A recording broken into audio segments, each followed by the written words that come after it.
Bonjour les amis gourmands de terroir, on se retrouve aujourd'hui dimanche parce que c'est pas nous qui choisissons nos jours de congé, nos jours fériés, c'est Mère Nature, c'est Dame Nature, c'est la météo. Il fait beau tout le week-end là, donc du coup on travaille aujourd'hui sachant qu'il risque de faire froid la semaine prochaine.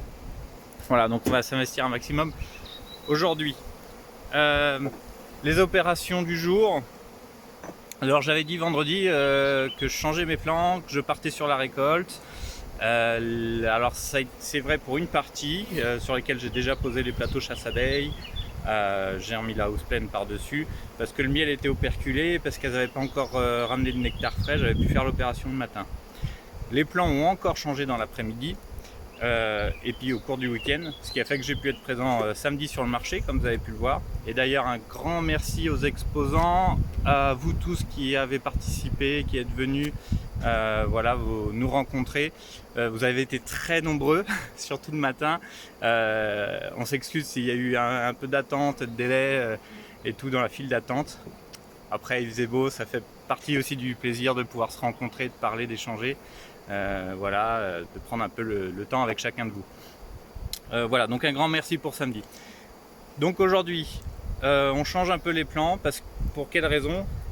Hop, je vais vous montrer ça. Parce que comme il a fait beau vendredi, samedi et encore aujourd'hui, je sais pas si vous voyez à l'écran, il pleut, on dit que ça pisse. Donc pas très joli comme expression, mais là ça pleut. Alors ça pleut pas du miel, ça pleut du nectar. Voilà, le nectar c'est l'étape juste avant d'être du miel, c'est vraiment ce qu'elles ont ramené de la fleur. Donc c'est encore 80% d'eau et il va falloir donc qu'elles ventilent ça pour faire baisser le taux d'humidité, pour concentrer les sucres, les enzymes, tout ça. Donc ça va repasser par leur jabot.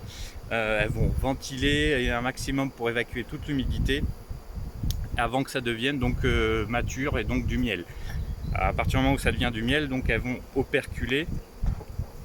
Je crois que je vous avais déjà montré, mais je le remontre. Voilà, donc là vous avez les plusieurs étapes. Là où c'est encore du nectar qu'elles doivent encore ventiler, et là où c'est operculé, la partie blanche. Donc elles ont mis un petit bouchon de cire pour être sûr que ça ne recapte pas l'humidité. Donc là clairement là c'est du miel. Donc c'est ça qu'on va récolter quand les hausses sont toutes operculées. Et comme là il a fait beau, elle ramène encore ce nectar très riche en eau. Et si on récolte ça, ça risque de fermenter parce qu'il y a beaucoup trop d'eau. Donc clairement ça on va les laisser encore travailler. Vu qu'il fait chaud, le risque de cristallisation est un petit peu reporté. Par contre semaine prochaine, toujours à surveiller que la cristallisation qui a pu être amorcée semaine dernière ne se réenclenche pas dans la semaine à venir. Donc voilà, on va réadapter semaine prochaine nos emplois du temps en fonction de Dame Nature, Dame Météo. Voilà, donc les opérations du jour là, je vais regarder dans les très belles ruches. On est dans le rucher où il y avait eu des essaimages. Je vous mettrai une vidéo aussi d'un essaim que j'avais récupéré sur une branche assez gros. D'ailleurs on peut aller le voir. C'est un essaim que j'avais récupéré donc vendredi. Hop. Qui est dans sa petite ruchette. Donc il était sur une branche du sapin, très haut, assez gros. Et elles sont toutes venues. Hop, voilà. Mes mères, elles ont pris leur place. Elles sont déjà en train de bâtir à l'intérieur.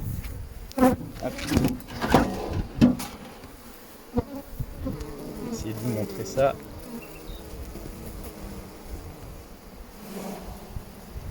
Voilà.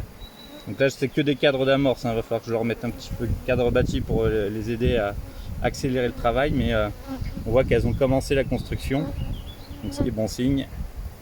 C'est un très bel essaim qui occupe toute la ruchette. Hop. Voilà, mais c'est un essaim qui s'est échappé des quelques ruches d'ici, et ce qui signe que les plus belles là ont besoin de place. On a beau leur avoir des midéos, c'est pas suffisant. Donc il va falloir que je surveille chacune, je vais ouvrir chacune. Donc il faut déjà que je lève les hausses avant de pouvoir atteindre le cœur.